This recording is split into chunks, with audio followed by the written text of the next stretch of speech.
Be the right club. Be the right club today. Yes!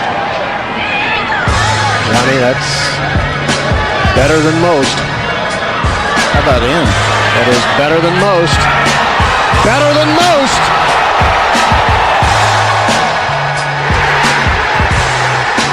Expect anything different?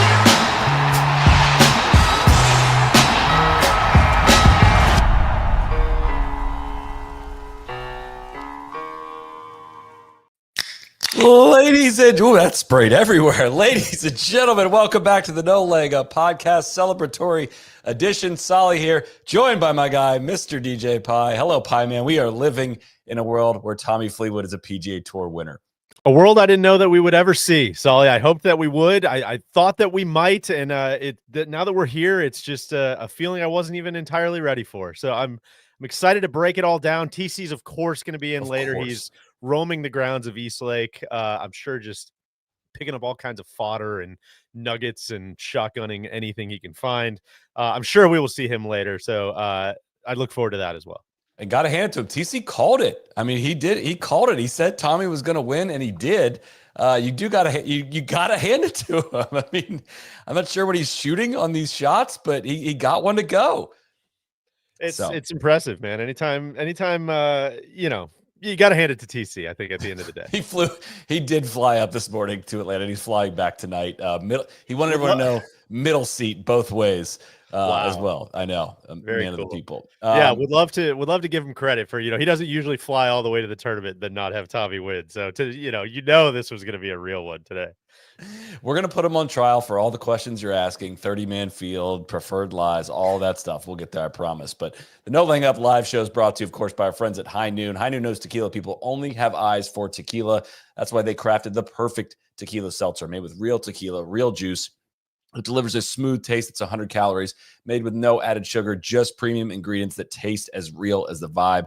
Their tequila seltzer comes in 6 delicious flavors: lime, strawberry, passion fruit, grapefruit, blood orange, and prickly pear. And you can go to highnoonspirits.com to find High Noon tequila seltzer near you. High Noon, sun's up. Deej, before we do get rolling, I have a pop question for you. I hope you didn't see the answer to this here in the document, but what percentage of Titleist PGA Tour pros are playing a blended set of multiple iron models in their bag? The number that sticks out to me, I did not see it, is 82%. The answer is 80%, which is suspiciously close, but not spot on to make me think you did see it. I listen to the ads. I listen to our friends at Titleist when we go do our fittings. That's a very impressive number that they throw around a lot, an important one. These are some of the best ball strikers in the game, and the vast majority are taking advantage of more technology at the top end of their irons of the iron set to get more launch, forgiveness, ball speed, consistency. Titleist new T-Series irons are specifically designed to be blended seamlessly across the model, so you can dial in the optimal setup for your game on the fitting tee. Titleist also has a laser focus on designing around and fitting for the 3Ds: distance control, dispersion, and angle of descent. Those 3Ds are what your fitter will evaluate as you work your way up the set. If you're struggling to create, those 5 mile per hour ball speed gaps or maintain the peak height, that's a telltale sign that you might benefit from moving up to the next model in your lineup, whatever that break point might be in your bag. I'm in a mixed set. I do that between the 4 and 5 iron.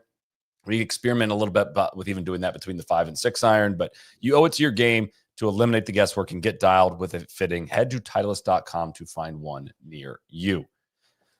Deej, take us away. Yeah, let's get into it. Winners around the world. You already mentioned, of course, Tom E. Fleetwood breaks the curse. The curse is over. He is a PGA Tour winner. I think we're going to get into that. LIV Indianapolis, the team championship is still winding down as we speak. I believe the Crushers and Legion 13 are still duking it out. So we will keep you posted as new information comes out there. Your guy, Alex Noren, wins the Betfred British Masters presented by Cernic Faldo. That was an exciting one this morning. And on the LPGA, another feel-good stories all over the place. Brooke Henderson wins her home country's event, I believe, for the second time up in Canada.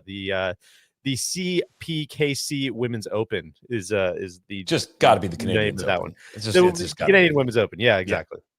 But on the PGA Tour, I think we're probably going to start there. Tommy Fleetwood and Patrick Cantlay entered the final round, tied for the lead at East Lake. Cantlay comes out and birdies the first, plays the first 2 and 3 over. Kind of a dream start. There's been a couple of these Tommy 54-hole leads that were not a dream start. A little bit much more comfy today. Today kind of felt like the day right out of the blocks. I don't know if that's how you felt, but we will get to that. Tommy birdies the second. He does give one back at the 5th, but then birdies 6 and 7, scrambles for par at the short 8th. That was an electric hole as he blew it about 70 yards right of the drivable par 4 there. Kept it out of the water with his chip and then gets it up and down for a nervy par. He led by 3 over Keegan, Russell Henley, and Patrick Cantlay at that point. Tommy then bogeys 10, but comes back. We talked a little bit about this in his post rounder, but a little bit of an adjustment to his process there. I think things were moving a little quickly after that bogey on 10. Steadies himself, birdies 12, birdies 13. Cantlay, he's not going away. He starts the back 9, birdie, bogey, birdie. He's 3 back. Picks up a shot on Tommy on 15, but it was not threatening from there. Tommy just cruises to a 3-shot win. We were talking about it in Slack. I mean, it was over. Really, like that Kisner kind of called it out on the broadcast, I thought, but like 16, you put one in the fairway here. This is a couple big boy shots to kind of put this thing on ice, and 3 shots with 2 to play. It was like, man, the way he's driving the ball, the way he's putting the ball. I know we've seen it fall apart before, but it felt like a pretty sure thing. And despite his comment that 3 shots didn't feel like quite that much coming down to the par 5 finisher, he still cruises to a victory with a par at the last. That little gimpy kind of lag putt with the with the birdie putt was fitting to set up the 4-inch tap in. It was good stuff. We can go a lot of different directions. Yeah. What's your first impression here? I'm so happy for Tommy. I want to put that stuff aside. I was kind of joking a little bit earlier, but I know people have questions about the format. Does it feel like a cheap win and all that stuff? Let's put FedEx Cup aside and to just say, like, this is a golf tournament with a ton of the top best players in the world. I know it's only 30 guys, but it's all of the best ones on the PGA Tour. So it's still a golf tournament that's very hard to win. I think this in my book are drastically different experiences. It's a drastically different experience than like the Hero, right? Which I think we kind of all view as a joke, but the Tour Championship is a season-long qualification to get to. You got to play great golf, and they trim everybody down to get to that final 30. So it's only the best. And so this is a full-on win. Does it feel cheap that he won the FedEx Cup, which I think, again, it's like a storybook. I don't know if they nailed that one.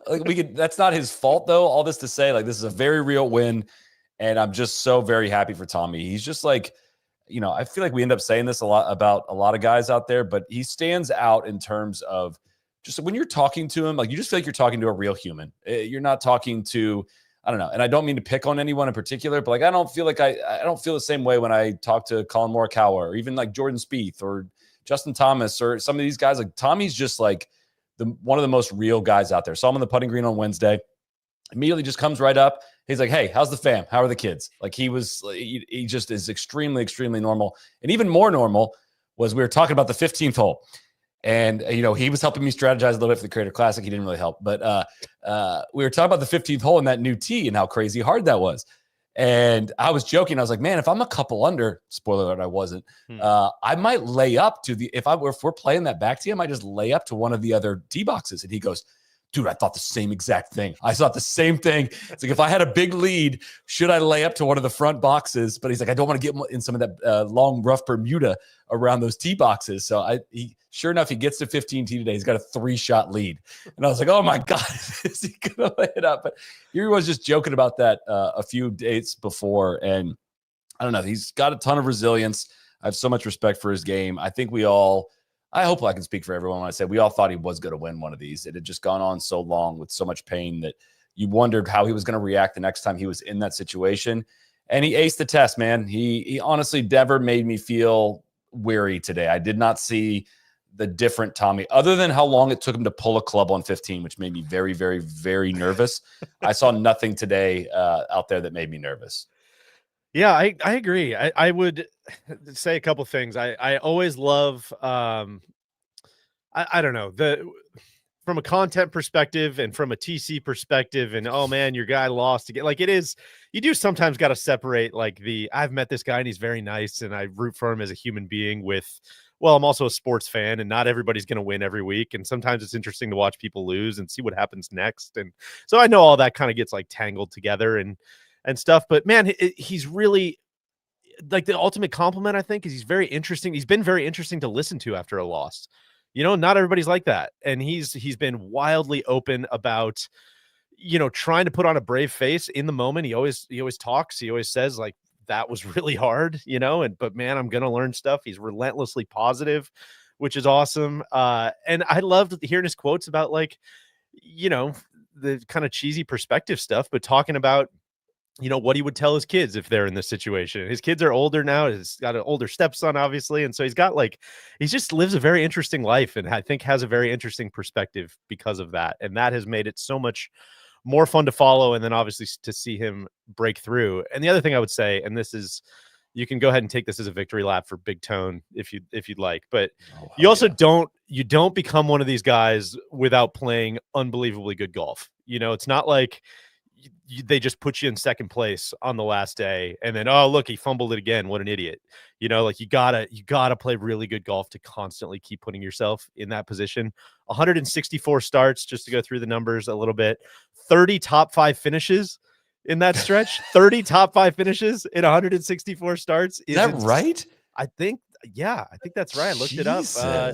I don't not believe you. I just like, I mean, PGAtour.com, 30 top 5 finishes in 100, actually 31 now in 164 starts, 6 runners up. And not only that, but, you know, we'll talk like playoffs stuff later. I'm not a fan of the playoffs, and we can talk about what to do with it going forward, but there is something cool about somebody who does play good in all of them back to back to back. T3 at Memphis, obviously had a great chance to win there. T4 at BMW and wins this week. Looking at the strokes gain stuff, just to step on your turf, I mean, he's been the 4th best player in the world over the last, just in calendar year 2025, behind Scottie, Rory, and Rahm. And this is a 7th top 5 finish on tour in 19 starts this year. I mean, it's been really freaking good golf. And so it is, again, from a like watching the Buffalo Bills lose the Super Bowl type of perspective, like it would have been crazy if he didn't get a win. But it also is like from, you know, the perspective of rooting for a guy who does all the right stuff, who works his ass off, who treats everybody the right way. It's like, come on, man, we got to get one. He's got to break through eventually. So I don't know. That's kind of a lot, but there was a lot going through my head watching today. Yeah, and did the tour kind of bungle the FedEx Cup Championship? But if, you know, our beef has long been like, it's not actual playoff. But if there was one, like he got the hottest in the playoffs and then saved the best performance for last. To your point, I honestly hadn't thought of that. So you spelled it out: T3 at Memphis, T4 at BMW, and winning this one. Like, and look, I'm glad that this tournament was just a straightforward golf tournament, and it would have been the worst if he would have. I don't know the actual math. I'm assuming Scottie would have won, or would they have tied? Actually, would have been close because he beat him by what, 4? He beat Scottie by 4, and Tommy wasn't. So he might have been coming in. I don't know.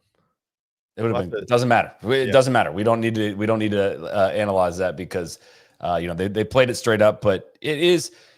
Can I pause on that real quick? I'm good on the what do you think of this brand new format? So I felt like I heard that enough times this week. What do you think of this crazy format that they cooked up? It's like, well, it's a 72-hole stroke play event. Like I think we've actually seen this one before. Like the last couple weeks, I think actually they did this. But anyway, in their defense, it was a brand new way of crowning the FedEx Cup champion because, you know, obviously the previous version had a tour championship and a FedEx Cup. But yeah, again, I also just don't know if I'd be bragging about that because it seems like the only year they're actually going to do that. But Tommy's problem has just been like I use that in quotes, has been he's so steady, he's so consistent, he's always there, but his peak weeks just haven't peaked hard enough, right? And that's how golfers ultimately end up getting judged in their career. Like if you are really, really consistent and don't win a lot, you get talked about as somebody that can't close the deal more often than we celebrate how good you are at golf. But very, very happy for him. Happy for TC, who's riding, has to be riding on a heck of a high.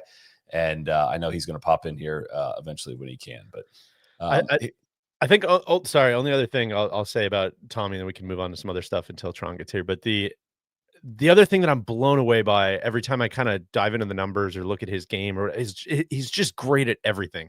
Yeah, he reminds me a lot of Scottie. Reminds me a lot of Xander. Reminds me a lot of like these dudes who are not one or two dimensional players. They're much more like, we were joking on Slack about how we should start calling Scottie the Pentagon, because he's just an outlier in all 5 tools basically.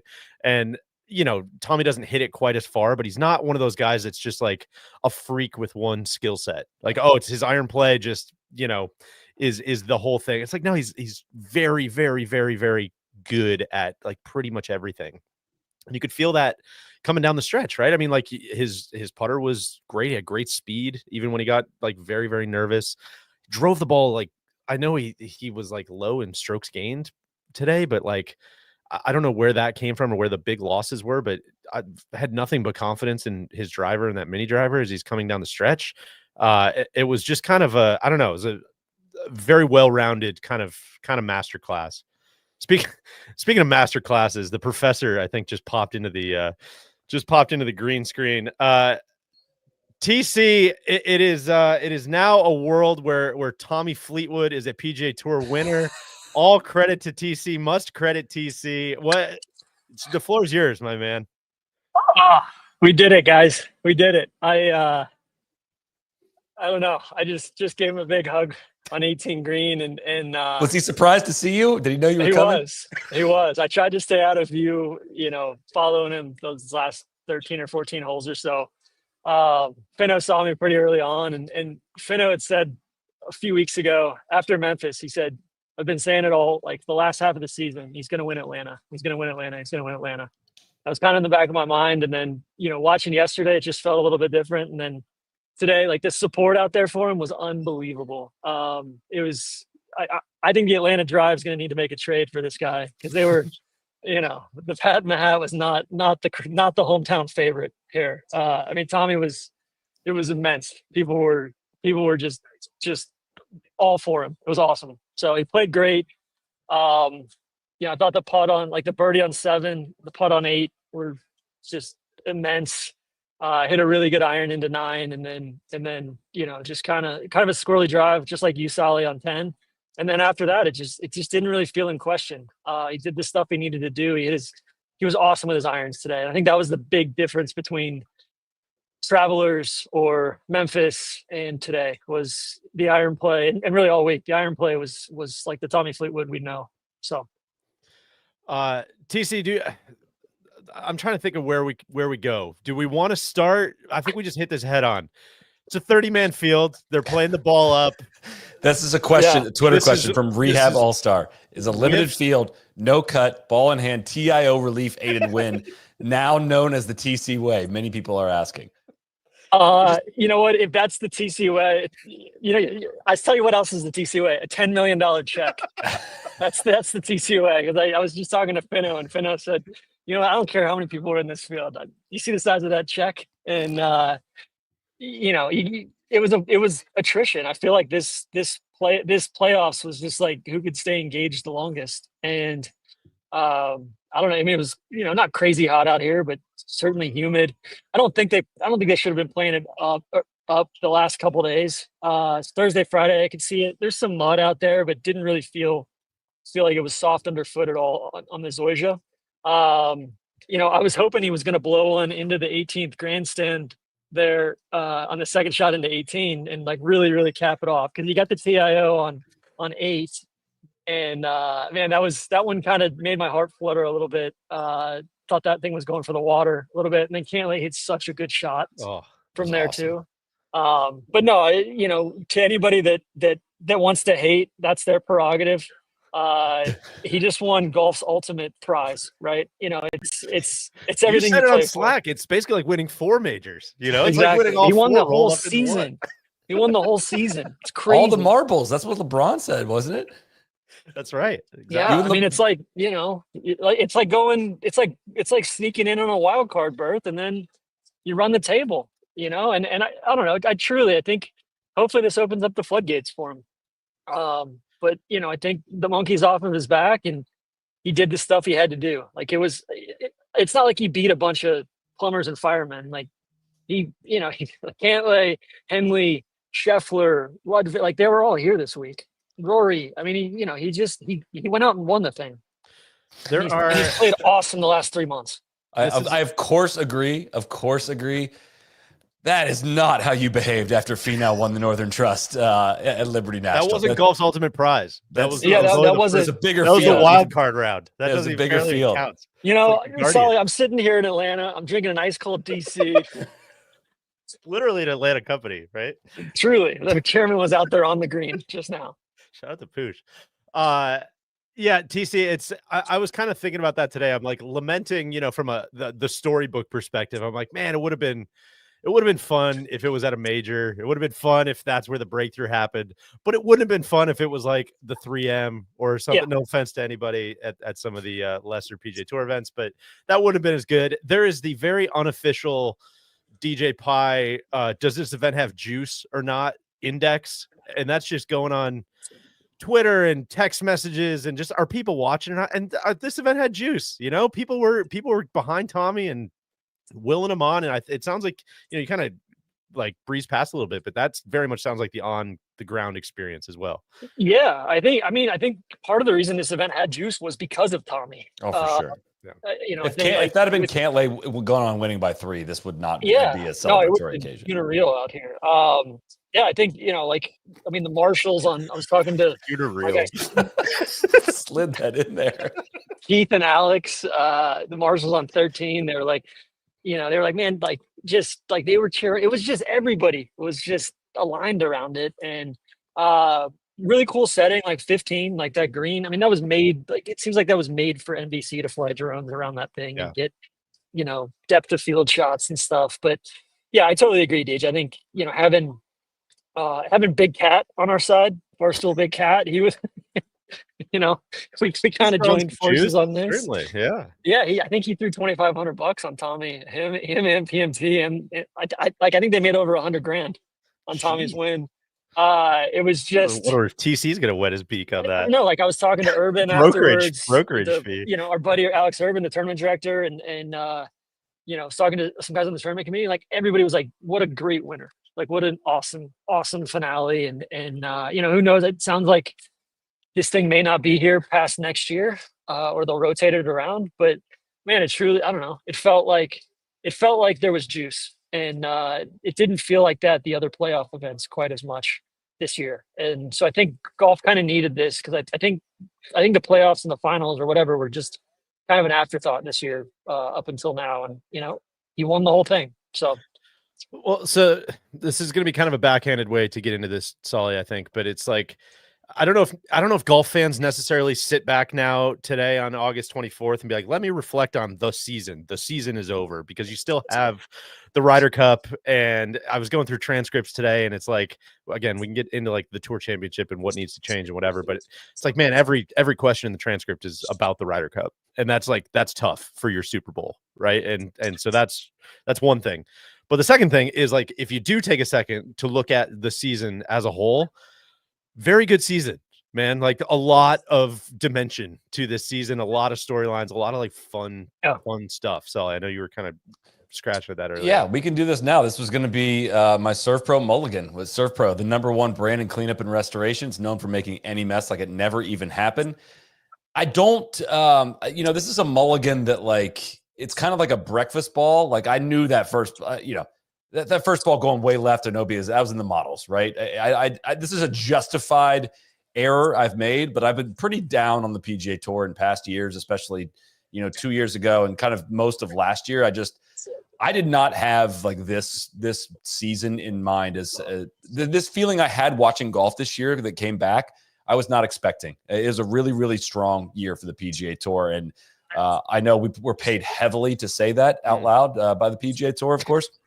But I mean, just when you think of Rory, where's my check, Solly? In the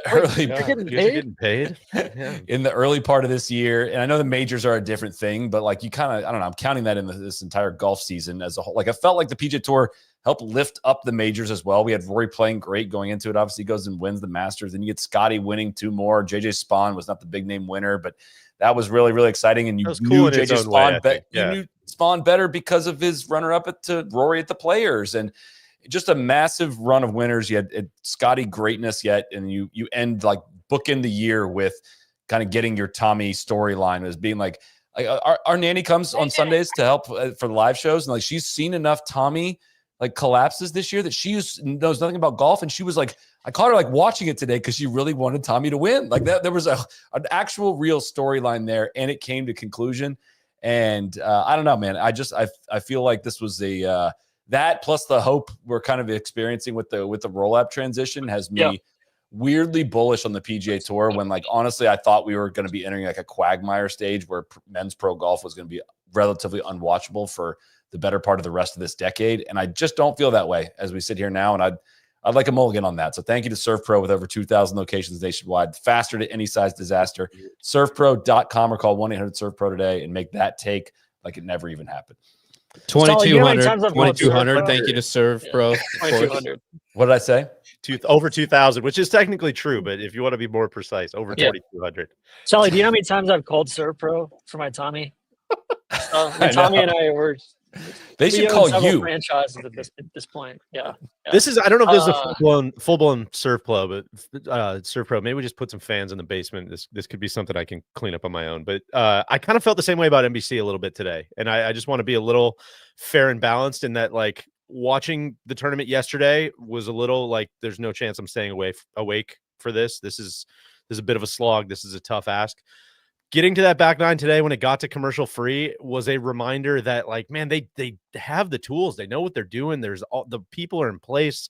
When you give the commentators a little more space to set stuff up, when everybody can kind of ham and egg it together, it's really watchable. And it reminded me of watching, golf 10 years ago and how sucked into Sunday afternoons I feel like I used to get. And it's just impossible with the normal commercial load. And so what is tough is, like, I know we always say that same thing after the Players, and we say the same thing after this tournament. And like, I just don't want to get into a world where 90% of the Sundays like absolutely suck and are unwatchable garbage because of the commercial load, and 10% are saved. Like, I don't need it to be commercial free. I just need like some of those bigger blocks where they can just exhale a little bit and kind of slow the tempo and like actually help you get into the golf, rather than just like the crystal meth we're trying to fly around as fast as we can and catch up. And oh God, here comes another commercial, is where I'm just like, I'll just probably look at my phone instead.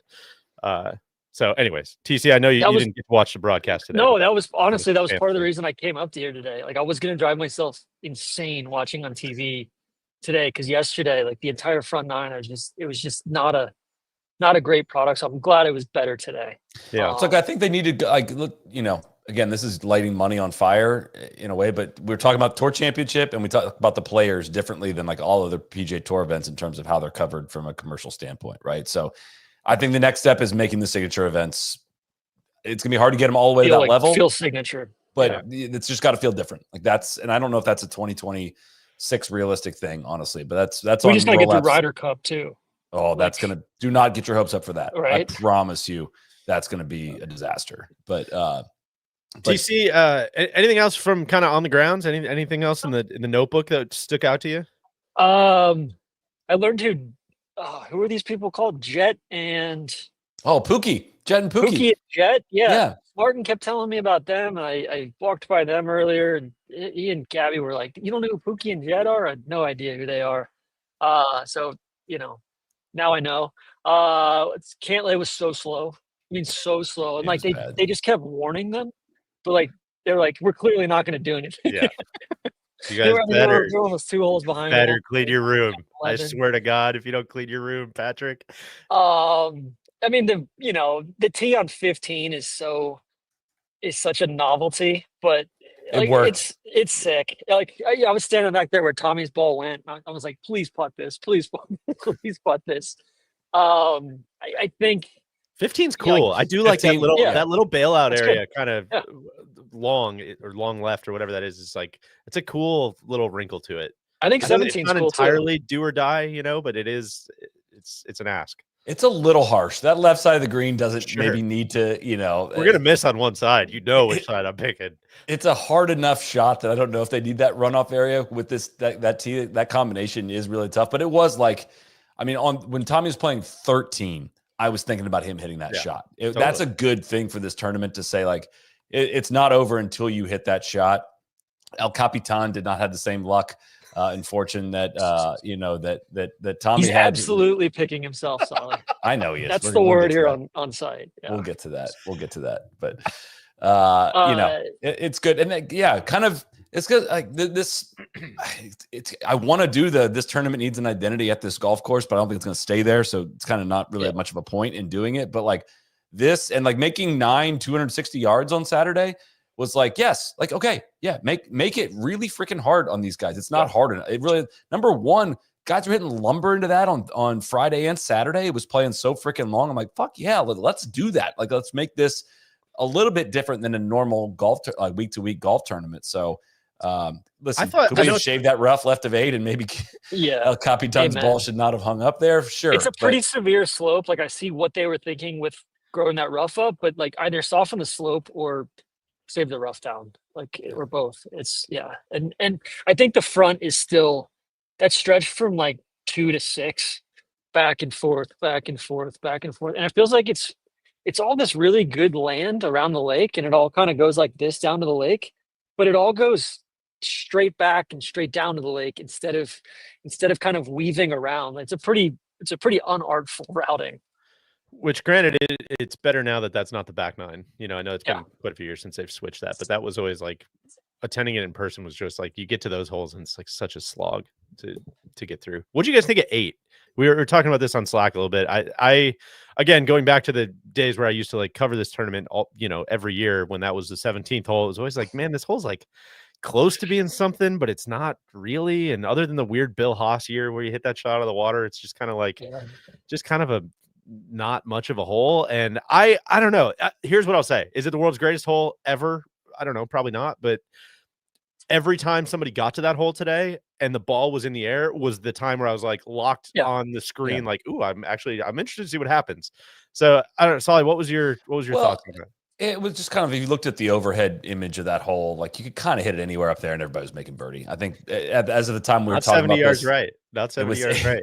18 of the 28 guys or whatever that had played it had made birdie. The rest had made par. And Kisner, I thought, really well. He's like, yeah, you got to go for it here. If you really pull one left, you're in the water, but you can just drop right by the green and try to get up and down for par. It was kind of like, that's a really good point of like, it is. Even the biggest, and there's a strip of rough to save it. And the biggest punishment is like, you're probably still going to have a really good chance of getting up and down for par. It just makes it. I think there's too much going on with the green. Like the green's too big and there's too much going on. I'm kind of with you, Sally. But then like Deej, it's almost like it's not it gets your attention. And I think seven's one of the stronger holes out here. I think 6 and 7 are really good. And so 6, 7, 8's awesome. I think the hole that they should bump up and make drivable is 17. I think that hole over the trees with that cross bunker there. Yeah. I think that hole could be all world if they kept working on it. And that used to be one of the weekest spots on the golf course. Yeah, so that's true. Any other thoughts on kind of East Lake at large? I thought it played better this year than it has in the past. I thought I was a little more locked in than I have been in, the past decade or so. And I think the changes are starting to like really work. That said, like, is it the best fit for this tournament? Probably not. I don't know if you, TC, I don't know if you had anything kind of to add East Lake writ large. I think you said it earlier on Slack pretty well. It was like, is it much improved? Yeah. Does it still kind of stink? Yeah. Like, I think both those things are true. And I just think if you were going to design a course to host the dramatic season-ending championship, you would design something that had at least a par 5 between 7 and 17, or some par 3s with more character aside from 5. Like the other par 3s are pretty banal, and it's just but it's a much better iteration of East Lake. I just think the ceiling's not very high. I was surprised when the early part of the week when there was rain and weather, especially like Saturday, some cloud cover honestly made a big difference for me watching on television. Like it just not in that harsh sun, light where it looks like such a slog. It was, I don't know. It just hit a little bit differently. And they used a couple different camera angles this week as well to like remind you of the slopes. And I get there, playing in the Creator Classic thing, you get to 16 green, you're like, holy shit. How did I not know it looked like this? Like that is kind of a crime. I mean, like the slope is 10 feet high greenside. I mean, it's massive.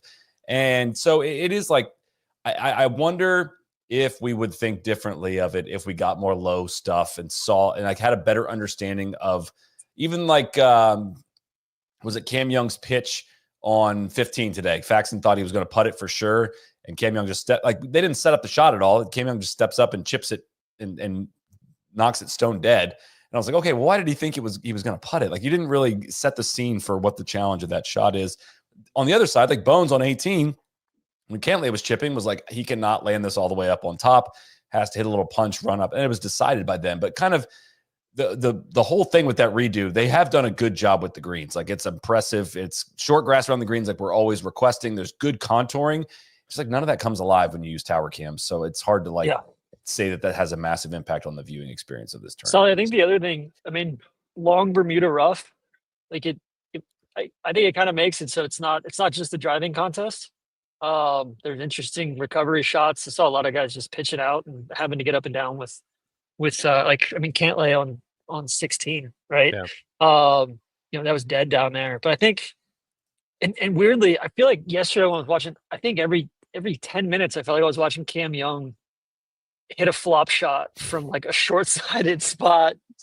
I love his action around the greens. Bad lie, and it went so high, and I couldn't tell whether it was going to be 50 feet long of the green or land, just short of the green. And most of them were dead on. So, there was it's a much better golf course than it was 3 or 4 years ago.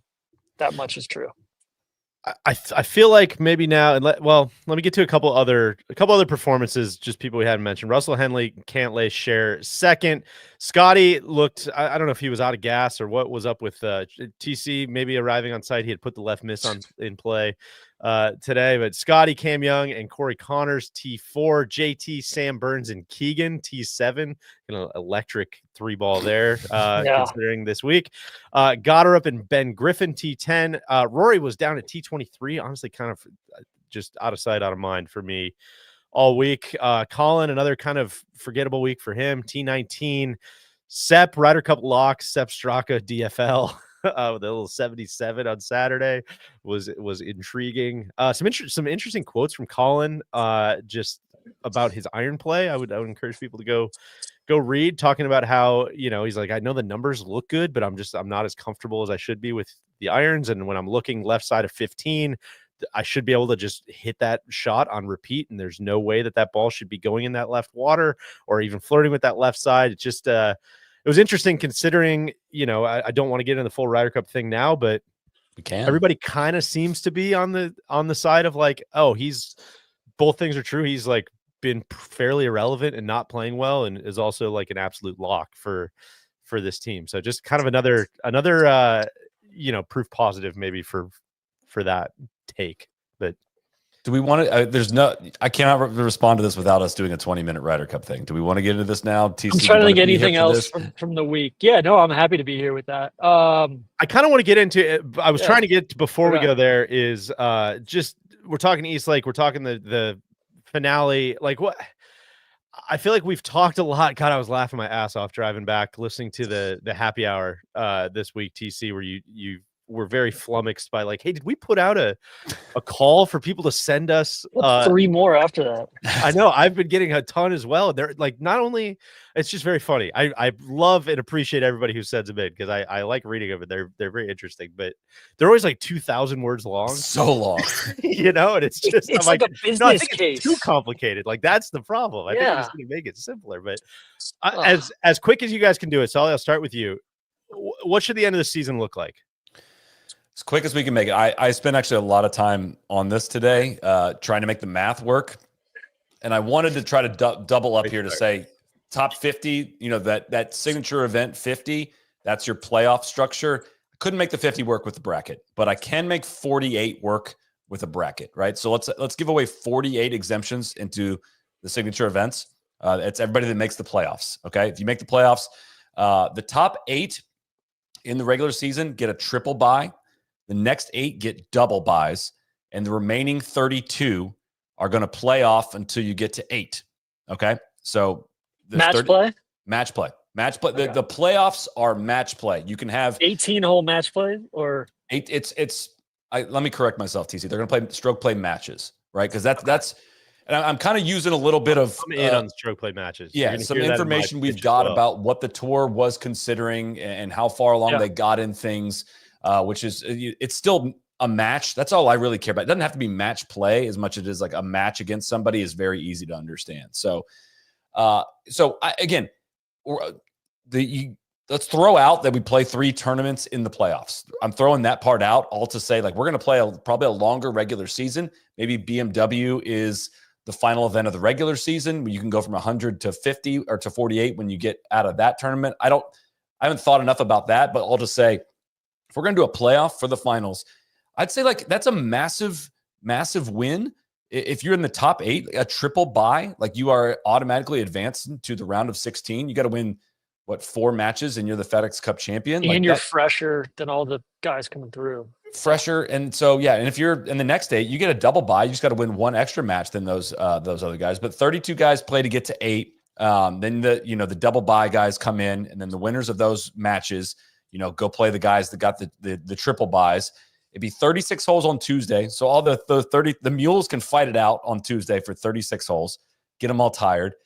Then you play the single byes enter on Wednesday, the double byes enter on Thursday. So it goes from 16 down to 8, semifinals, finals. Or you can do it where, again, what the tour was considering was landing on a final of 4 guys playing stroke play, which I think, I get really excited about one-on-one for it all, but like the likelihood that we're going to get a more exciting final is bigger if you have 4 people in the final. So I can get down with that. Slide the days around a little bit, maybe make it a little bit less grueling. And I think you've got something. Baller West Coast venue. Pebble would obviously be incredible. That's always what's thrown out, but have it in prime time, a nice weather location that people aren't dreading being at, and create a real atmosphere around it. And kind of, you can be previewing the matchups almost all year long. I don't know. I think there's something along those lines that's there. That's not the full dream. That's like where I think there's like a realistic final conclusion. Let me go next because I kind of am fishing in the same pond. I think the first thing that's worth saying, and this is my opinion, and who knows how the FedEx deal works. And like, if we're truly going like blank sheet of paper, everything's on the table. Let's just like start with what a fan wants to see. Me as a fan, putting on my fan hat, I would say the FedEx Cup has been around for almost 20 years, and the first 2 legs have done almost nothing for me any year. Solly, I'm not picking on you. I felt the same way. I kind of forgot that Tommy was like, oh yeah, he did go T3, T4. Once you get to the final, like, people very easily forget.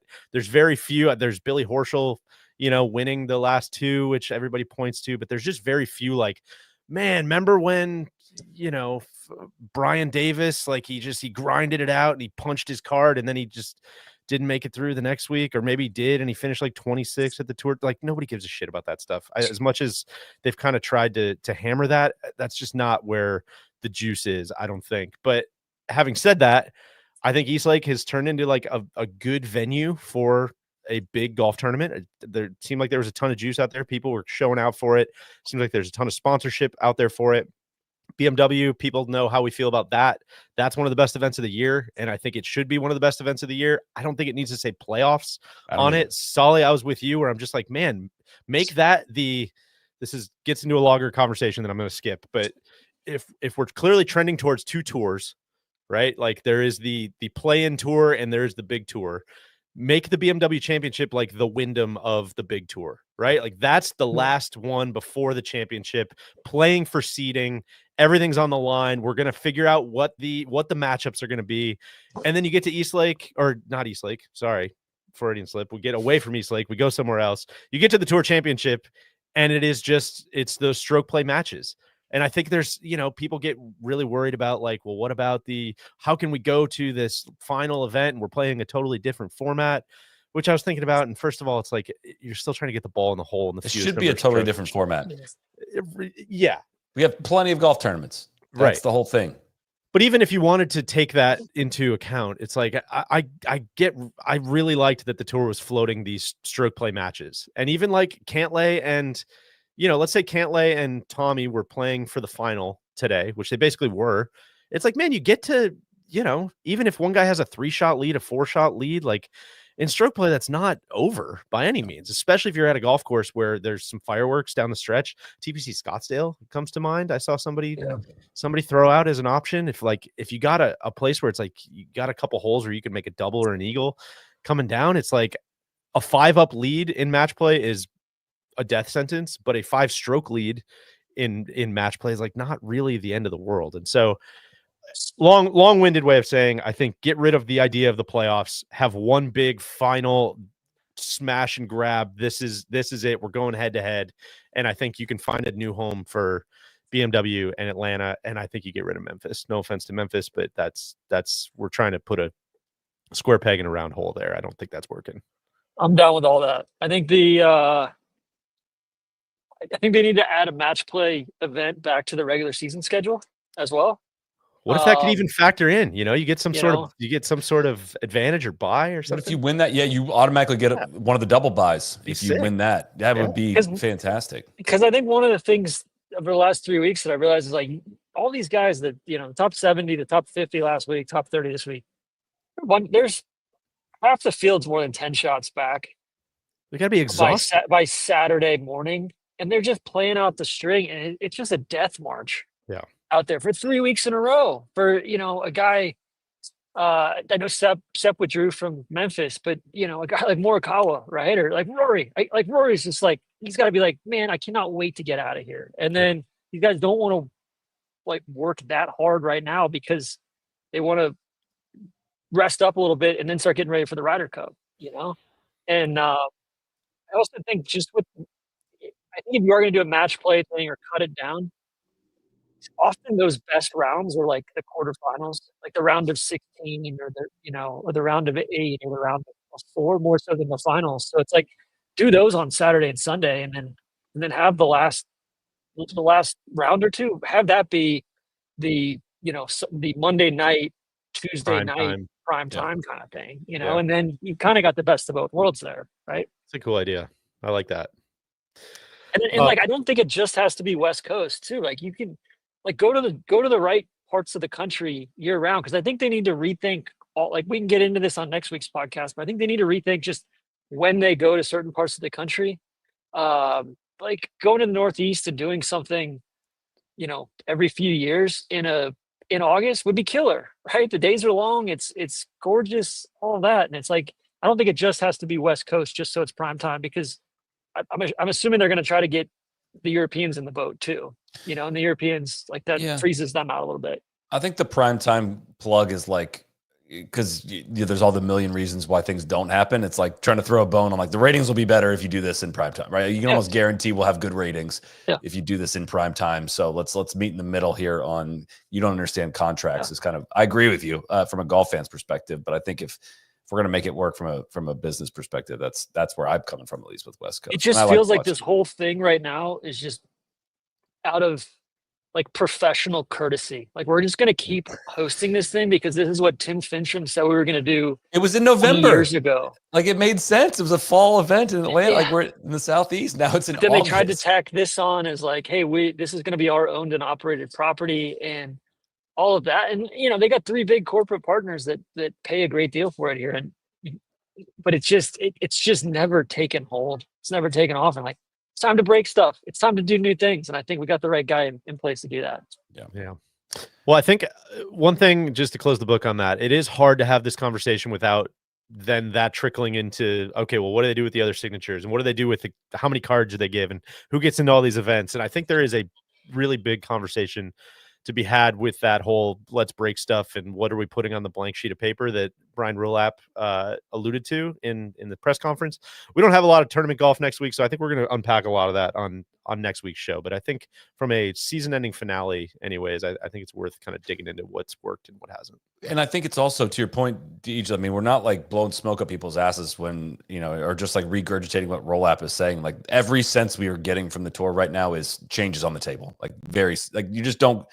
If you're the CEO of this tour, a no bullshit guy going up and saying expect significant change, now's the time to talk about this stuff. We're just speculating, of course, from a fan's perspective, but get excited. I would invite fans to get excited about how things might change or could change. And we're going to talk about that next week, as you said. So I saw last one I'll float. I saw somebody in the comments, like if we're looking to move, if I'm looking to move BMW and Atlanta kind of into the schedule somewhere, like what if you had Atlanta leading into Augusta?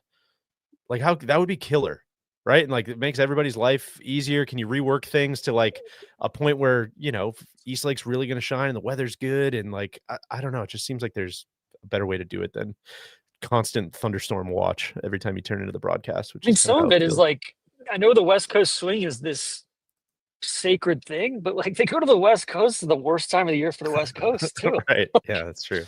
Well, I mean, honestly, this is where the Jenga set it gets really hard, Deej, because like you say Atlanta right before Augusta. I'm saying, okay, well now we're doing overseed at East Lake. You know, is that what the members want to do with their club over the course of a win? I don't know. Like it does get complicated very quickly. But the members at this club are a bunch of corporations. It's true. That's true. I'm just saying, like that's corporations aren't people. That's an outdated viewpoint, TC. How am I supposed to transition into an ad read if you're going to say that, TC? Damn it. Our friends at Rhoback are people, okay? We've met them and we know them really well. You know how much we love them. The crisp polos, the subtle dog. I don't know if you can see my dog. It's so subtle up here on the top left corner here. The most comfortable hoodies on the planet. We teamed up with them for these. Probably my favorite hoodie to throw on.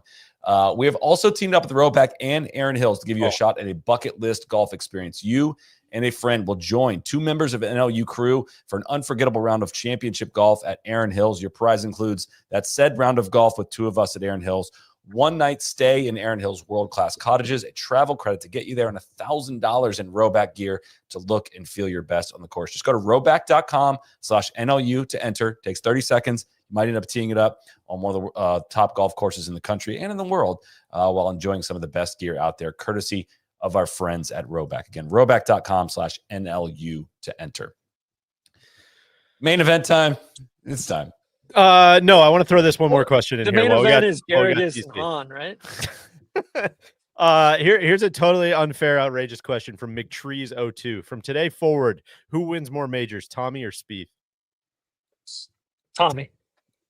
I'm gonna say Spieth just to keep it interesting. I can't quit. I won't quit. Yeah, I thought that was a fun one. I'm getting texts from people at the Dun Vegan celebrating. The place was popping off. People were celebrating his win at the Dun Vegan and chanting Finno. The world is happy right now. It really is. This is another good one. Perry Wompson. Who is now the best player to have never won on the PGA Tour? I kind of struggled with this one. Luke Clanton, of course, right? According to you guys. That's of course Jackson Coyven. Might be Jackson Coyven. Is it Cam Tringali? Ooh, that's a good question. 7-0 in match play now, right? Yeah. That'd be a fun stat keeping. I mean, who would be the other thing? Does he count as an active candidates? player? I don't know.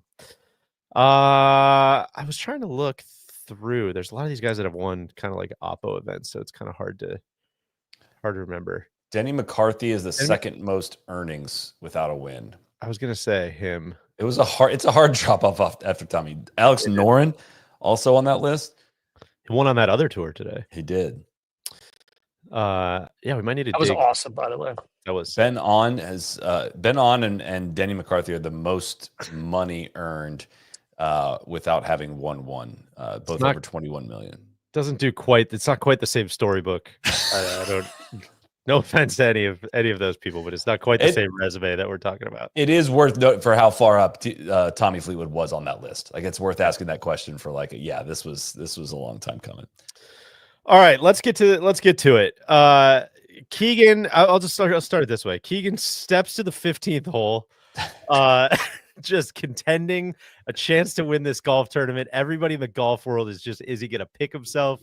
And this I missed all of this. This means absolutely nothing. This means absolutely nothing. But I weirdly don't click on a lot of the replies on Twitter, but all the Keegan stuff I do, just because I'm like, man, what do people think of this?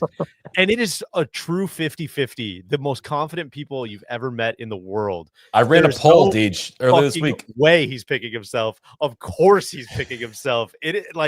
What was the poll? 60-40 to no. Like, do you think he should pick himself? Should or is he would? going to? Yeah, That's a good question. That's a very different question. You got to talk to your pollsters. And also, there was a ton of Europeans in the replies being like, "We are stuffing the ballot box for yes right now because this is the dumbest thing ever."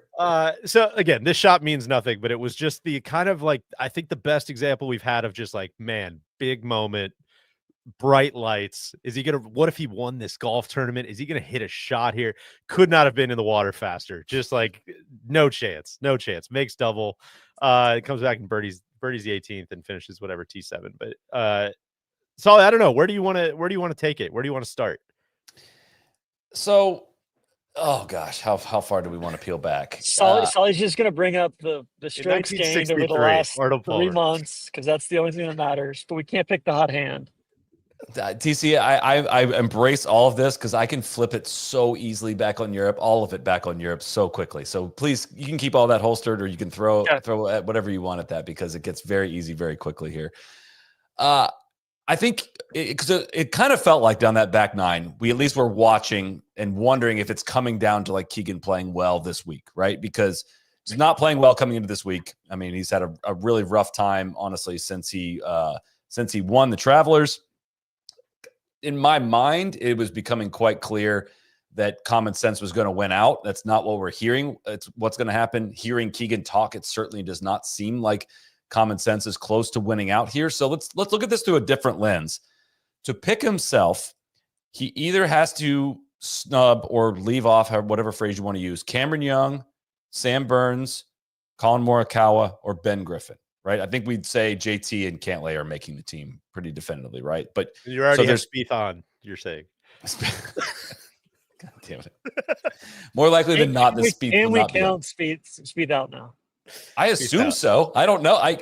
I've heard from different people. Like I've heard somebody told me today. I'm hearing Griffin is out. Somebody told me today. That's what I kept hearing today too. Which. Again, I would be startling. So then we're getting to back to this question of like, how can Keegan do that to any of these guys, right? Like there's a way this could have worked out where there wasn't a 12th guy. And it was like, dude, Keegan, you're playing really well. And like the next guy up, let's say the next guy up was Goddard. Right now, I could be like, you could see the case for Keegan and be like, no, I'm picking myself over Goddard. And I know I don't mean literally this week. He beat him by 1 shot this week, but like, Goddard not trending in the right direction. I would say probably not going to make the team. If it came down to that and Keegan like wanted to pick himself, I think the whole thing's stupid to begin with. But like getting to this point, I'd be like, all right, we've made it this far, dude. Just do it. And maybe this will work out. As it stands now, he's not played better golf than Burns or Young over this time period. Pretty able-bodied men that have stepped up to the line here, I think is what you're getting at. So like the best case I think you have is like, hey, Colin, you are beyond repair at this point, which I don't know that to be true. I would bet on Morikawa's talent. We're getting 4 to 5 weeks out from this thing. Like we're not like playing the hot hand game necessarily here. I would bet on Morikawa's talent more than I would Keegan. I think you absolutely leave Morikawa off. That's the guy I'm leaving off. If you do like, would you apply that logic though to the European team? If that's the case, you're leaving some of these guys that are way out of form, way off as well. Like if it's, hey, their form is this bad. Like Shane Lowry should be off the team then on Europe's side, if that's the case. He's a lion. He's a stalwart. He's a lion. He carried Rory's corpse around there. I think Shane will be fine. I think I would love to see both Højgaards. Obviously that sucks for Fitz. I think Fitz has had his chances and needs to qualify on points or make it more definitive. He kind of bottled it today at the British Masters in front of Sir Nick, the great man, Sir Nick. But, Solly, I think Cam Young has to be on the team. I think I have one person, a tour player texting me saying he thinks Cam Young gets left off. Right. So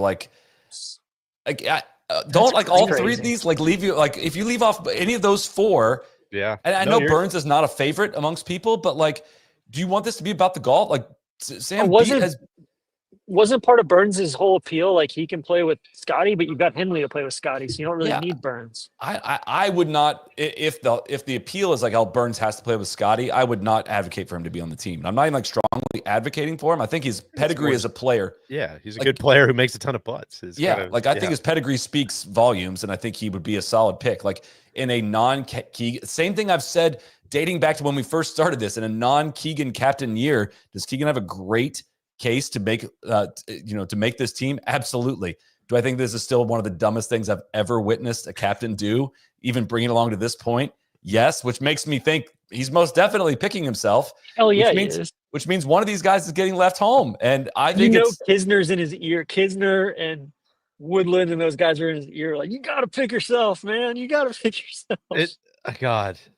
I got three things I want to say. One, I think it's very funny, and Saul, you're always beating this drum, and I totally agree that like the Netflix thing ended up painting it as if it was Keegan or JT, and in reality, it was probably Keegan or Sam Burns, and so it's very funny to me now that it's Keegan or Sam Burns again. So is Keegan going to do that to someone? I don't know. With his own power is like a cold-blooded move that I don't know if he has in him. Totally agree. Number two, it is a golf exhibition. And it doesn't it's not that serious, which because as you're doing that Kisner impression, I'm like, it is kind of sick. Like it would be fun to watch. And I think people would be very into it, which brings me to number three. Solly, if he does pick himself and he does have everybody in the state of New York just rocking the boat and he does play well, it will be one of the fucking coolest things ever. And if he doesn't, obviously we know the flip side of that coin as well. But it's I don't know, man. It is kind of I waffle on it like all day. I feel like I don't know. Like part of me is almost like, man, the upside of like how dope that would be is I kind of could get down with it. But man, if you're an underdog, sure. You're a favorite at home. Like, why do you have to do this, right? And like. Everyone that's fucking legends, man, ever been involved with doing this is like, no, you can't do both these. Sam Torrance said it'd be the worst decision ever made by a captain, and he's been involved in how many of these? If it goes well. So again, everything I say is through the lens of like trying to win this event, and I realize a lot of people view this event differently than that. So it is strictly from the perspective of like, hey, is this the best strategy for Team USA to be following? I very much do not believe it is. Now, at this point, maybe it does just make sense to pick yourself. Like, you've already dragged it this far, and like you clearly want to and are clearly going to do it. Like, I don't know, man. It just seems like you've put way too much pressure on yourself even if you do pick yourself. And that it's not where the decisions have to stop either. How you play yourself, how often you do you bench yourself if you play poorly? Where do you send yourself out in singles? Just a fucking mess, dude. I think Colin is getting such a free pass. He's played awful. He got boat raced in Rome, both with partners and by Victor in singles. I know he played well at Whistling Straits. That ain't the same Colin we're looking at. And I feel like he's also someone who isn't bringing energy to the table. And I just think you need some new juice. I did not. Yeah. Going back to T8 at the Rocket Classic. Missed the cut at the Scottish, missed the cut at the Open, T22 out of 70 guys at FedEx, T33 out of 50 guys at BMW, and then whatever I said, T19 out of 30 this week. So like the flip side of that coin is like we still got, almost a month, or over a month. There is, and it's also like Keegan's been not involved in one of these for so long that he's viewed as new juice. Like he hasn't been a part of two Ryder Cup teams that both. So he needs to be on the team. Like, exactly. But they both lost. Like I've seen these tweets of like, this is what the U.S. needs. Like he hasn't already played on two Ryder Cup teams that lost. It has to happen. It has to happen. Like what? It has to happen. Do people just have amnesia? Like we've done this. Like it's not like just the fact that he's sucking up all of this oxygen to begin with, in and of itself is like just horrendous, right? It's fascinating. Meanwhile, Dodo and Luke and the boys, everybody's playing well over at the Belfry for Sir Nick. Everybody's playing well. Marco Pinge beating down the door again. Yeah, there's like three guys. The rest of them are at the bottom of the lineup of the Tour Championship. Oh man. Well, what's kind of the yeah, I guess we'll know on Wednesday, right? They make the picks. Yeah, so they Wednesday switched morning. it from Monday to Wednesday. It was really hard to find the date, and a long time ago, I wrote down that it was the 25th. I don't know when or if it switched, but it was not. Wasn't even on the damn website of when they were going to do it. It was after Tour Championship, so I may have had the date wrong to begin with. But apparently, it's on Wednesday. I thought it was tomorrow. They're taking Keegan to Top Golf, and they're going to have him just go through one of the combines out there, see how he stands up. I just don't get like how he has treated this as if it's out of his hands with all these quotes. Like nobody knows what's going to happen, man. We don't know what's going to happen. Porter tweeted this out. So there was a question. Do you have clarity for Wednesday? Keegan said no, because I think no matter what decision I make here, I could have gone the other way easily, no matter what. The only thing I care about is on Sunday of the Ryder Cup that we win the Ryder Cup. Then I'll know I made the right decision. Until then, I won't know. It's going to be pretty wild. Whatever decision we make, we're going to have to live with it. I love the guys on our team. They're all playing great. It's just really something else. It's awesome. I just don't know how you can say that Keegan's not playing well. I mean, he hasn't been playing well He since had he a won. great season. He's not been playing well since he won. He's been like the 80th best player in the world since the beginning of July. Small sample size or not, like he was playing great through the Travelers, and he has not been very good since then. Even this, like, yeah. Sully, I do have a problem with some of the OWGR or the data golf stuff too, of like, let's say you're 10 shots off the lead on Saturday in Memphis or at BMW, and you're just like, man, let me just get this thing in the house, conserve energy. Like that's being weighted as much as one of your great rounds or whatever. And I don't think all these rounds are created equal, or all these. I do think like ceiling matters. Ceiling matters, but I think it's too many people view that as like the only thing. Like as in, like if you win and you miss a cut, like that's not for a match play. Give me the guy that goes T10 back-to-back weeks. Like it for sure matters in match, but you don't get to just cherry pick the top events. I'm not saying you're saying that, but people, that's how people view it. So I just think you're tossing out like a lot of the floor stuff, or a lot of like Keegan makes a bunch of birdies and he gets up and down a lot and he does stuff that like counts in match play. He did a lot of that stuff in the first half of the year, not doing as much in the second half. And he's the captain. That's my whole thing. Like, I mean, did you guys read the quotes about this week where he was talking about like, yeah, I barely like got to practice for this tournament at all because I was doing all this Ryder Cup stuff. I'm out at Bethpage. I got to go to this breakfast. I only had time to play 9 holes and blah, blah, and it was like sneak up on those guys and give them the tickets at Bethpage Red with all the cameras or whatever. Yeah, he's talking to DT about DT probably coming in the team room on Friday night. What a security disaster that's going to be, of like announcing that you're going to be there. Trump posted some stuff about the PGA Tour inviting him over, which again is just, it's not the organization that runs the event. Although maybe, who knows? Now the tour is going to Doral, so maybe it was the PGA Tour that invited him over. But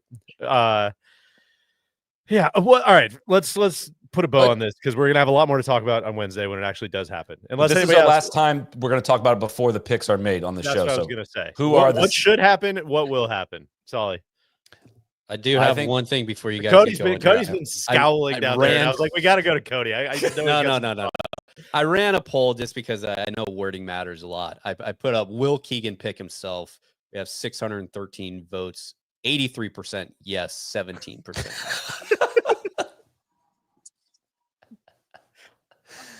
God, Cody, what do you think? What do you think? Should he pick himself? Will he pick himself? Should he? No. Will he? Yes. I mean, there's no reason why we've gotten this far. We're almost 90 days into this thing now. They changed the rules for this specifically. And I don't know how this is bettering the team outside of it's all for Keegan's personal ego. And I know that might seem like overly harsh, but it's because he truly believes that he is playing really good golf. But like, I think, and they keep showing his kids that it's no longer, he doesn't view it as like him letting himself down. It's him letting his kids down. The cutaways to the kids are like NBC broadcasting the Ryder. I know it's starting to feel bigger than golf, guys. Yeah. It's wild, and no one. Versant's probably involved at some point. If he picks himself or not, it doesn't. It's either way. The last 60 to 90 days have not helped Team USA one bit. It's only solidified Team Europe, and it honestly it doesn't really matter. It doesn't matter. Because if we go with that justification, if he plays good, that means that he's lacking in his captaincy role, and somebody else has to fill in the slack there. It is turned into like literally like so part of the reason I've always rooted for the U.S. is I want them to solve the puzzle, like do things like Europe. After 21, Padraig Harrington said, like, the U.S. has copied everything we're doing. We've lost our advantage. I bought into that completely. Then they went with ZJ, and now they're doing this. Like, they're taking the literal. I also don't think Padraig knew what he was doing. The literal opposite approach of, like, the team concept and making it so entirely about one person's personal vendetta that it's almost kind of comical. Of like, That's what sick. Good job, PGA of America. Seth Wall's got to own this one, man. I'm a big Seth Wall guy. This one, I think it's mission accomplished. Everybody's talking about it, right? Then you're not playing to win this thing, and that's another problem. Because I think about it. Okay, so he doesn't pick himself, they lose. He picks himself, they lose. He picks himself, they win. Okay, that's kind of expected anyway. Right. The U.S. is expected to win this. You don't need to mix up the formula at home. Like, I know people want new things, new blood. You've dominated the last two at home. Like, you've dominated. What if the cat shows up and says on Tuesday with Trump and says, I am the captain. Look at me. Keegan's playing. I'm the captain now. For content, that would be great for STC. And maybe I'm viewing this thing entirely wrong. I should be only viewing it for what makes the best content. But it is funny, man. I know people have said this, but it is funny how was that 2019 at Royal Melbourne, the President's Cup, where Tiger was the playing captain. Everyone's like, yeah, no, that makes sense. That's fine. The President's Cup. And it's Tiger. Eli Harden asked that. It's like, it could be wrong, but I don't remember much opposition to that. Well, they also flew in like 2 days before from the Bahamas. Oh, man. All right, TC, what do you think? What should he do? What will he do? I think he's gonna pick himself 100%. Like, do I think he should? Like, absolutely not. But it's sick. Okay, I'm all for it. I think who gets left at home. I heard it enough times today that I'm legitimately worried for Ben Griffin. I think that's the only result of getting super upset. I think Keegan needs to leave Colin at home. I think that's what he should do. I think you leave Keegan or you leave Sam Burns and Colin at home. And I think you bring Cam Young and Keegan. That's who he's going to bring. I mean, this just shows either like how all over the place we are, or how open this thing still is. But I think he should not pick himself. I think he will pick himself. I will stay with you guys there. I think it's gonna be him and Cam Young as out of that group. I just feel like there's I should say him and Cam Young and Ben Griffin. I think Sam Burns is gonna be the odd man out. Real quick. Okay. Hey. Whoa. Hey, Do you think Keegan's going to pick himself? Sean Martin calling in here. He's thinking for podcast people. We can't hear him, TC. Enough people tell him that he should pick himself. Okay. He says enough people are in his corner that he will pick himself. Guys are in his ear. Which is, again, a horrible place to put the people that you're getting ready to lead and captain. Like, what do you guys think? Should I pick myself? One person says no. Yeah, that'd be the dumbest. Oh, God.